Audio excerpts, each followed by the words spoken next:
Bonjour et bienvenue pour un nouveau tuto Remo by EcoCampers. Aujourd'hui nous allons évoquer le toit relevable, comment bien l'utiliser et les précautions à prendre pour le faire durer au maximum dans le temps. Nous allons donc commencer par ouvrir ce toit relevable. Première chose très importante quand on manipule un toit relevable, donc qu'on l'ouvre ou qu'on le ferme, toujours une porte ouverte sur le côté. Pourquoi? Ça va permettre à l'air en fait de rentrer ou de sortir.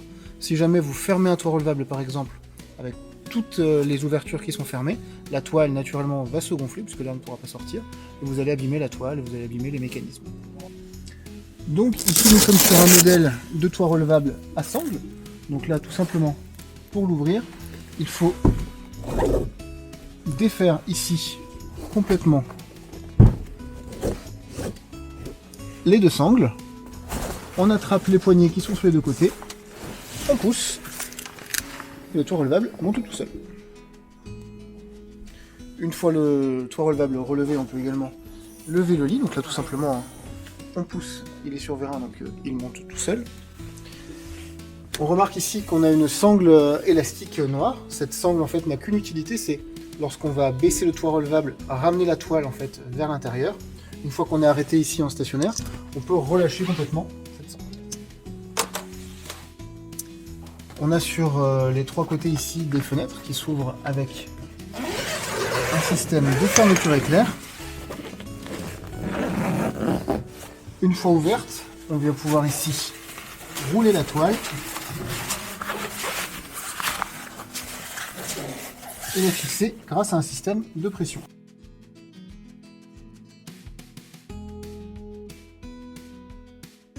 Pour les toits relevables équipés d'OpenSky, vous avez donc ici une fermeture éclair qui fait tout le tour du véhicule.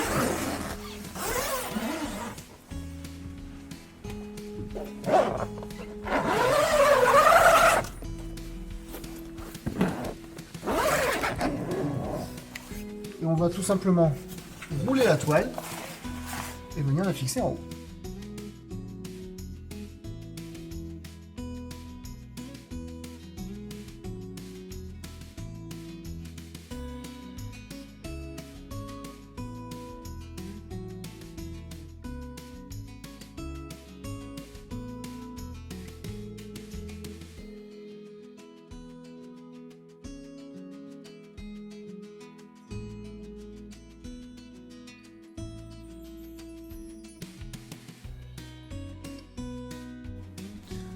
Pour une bonne durée de vie de votre toit relevable, il vous est conseillé de régulièrement, idéalement au moins une fois par an avant l'hiver, de venir ici graisser tout le tour en fait du joint caoutchouc qui est situé aux abords du toit relevable. Pourquoi? Tout simplement parce que après des stationnements prolongés, le caoutchouc ici en contact avec la carrosserie peut venir s'accrocher. Donc le fait de graisser avant un stationnement prolongé du toit relevable et une utilisation qui n'a pas lieu en fait pendant plusieurs mois, éviter que ce joint ne vienne s'accrocher. De la même manière pour les compas situés à l'arrière du toit relevable, quand vous graissez le toit relevable une fois par an, également mettre soit de la graisse soit du dégrippant au niveau des articulations des compas, exactement pour la même chose, après un stationnement prolongé, le fait de les remettre en action, ça peut parfois être un petit peu difficile et du coup desserrer un peu les compas. Le fait qu'ils soient graissés ou dégrippés à l'avance permet de prévenir cela. La descente du toit relevable est le moment qui demande le plus d'attention. Il faudra tout d'abord faire attention à ce qu'on ait bien, comme je le disais tout à l'heure, une porte ouverte sur le côté pour la circulation de l'air. Ensuite, on va ici remettre en place la sangle élastique. Ensuite, il faut bien penser à descendre le lit pour pouvoir baisser le toit relevable. Par la suite, la position idéale étant dos au tableau de bord, j'attrape les deux poignées ici en haut, je descends en faisant bien attention au fond à ce que les deux baleines rentrent bien vers l'intérieur. Ensuite, je me retourne et je termine ici en tirant la toile vers l'intérieur et je descends complètement le toit. Une fois que le toit est descendu, je viens ici rouler la toile à l'avant. J'attrape les sangles, la sangle donc je viens la passer ici dans le passant, je la remonte Donc j'appuie bien sur le curseur ici, je reste appuyé lorsque je rentre la sangle. Et ici je serre bien fort. Je peux même remonter un peu ici le curseur pour continuer à resserrer. Et je fais la même chose de l'autre côté.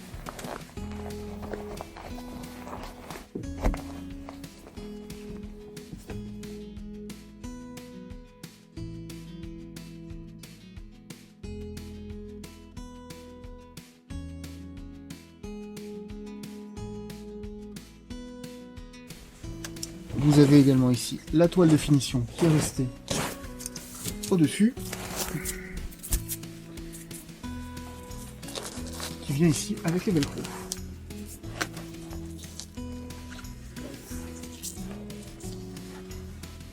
On peut constater ici que le toit est bien fermé puisqu'il est dans l'alignement de la casquette et on voit qu'il est bien serré. Sur l'arrière également, le toit est bien plaqué à la carrosserie. On sait que le toit est bien fermé. Attention à ne pas mettre d'objets entre le toit et le lit. Ça va avoir tendance à relever, comment dire, la coque du toit et donc à ce que le toit soit mal plaqué. Ça va également avoir tendance à abîmer les baleines à l'intérieur puisque la toile va mal se remettre, va mal se replier. Ça risque d'abîmer les baleines et également malheureusement de venir déchirer ou abîmer la toile. L'intégration d'un toit relevable sur un véhicule va supprimer les rigoles qui sont prévues de manière basique sur le transporteur. Donc l'écoulement de l'eau ne se fera donc pas d'une manière optimale. Pour pallier à cela, on va pouvoir venir ici soit intégrer un multirail qui va donc faire et gouttière et permettre d'intégrer d'autres objets, des stores ou autres. On va également pouvoir venir intégrer une petite gouttière en caoutchouc au-dessus de la porte qui va permettre de guider l'eau plutôt que de l'avoir pile sur la vitre.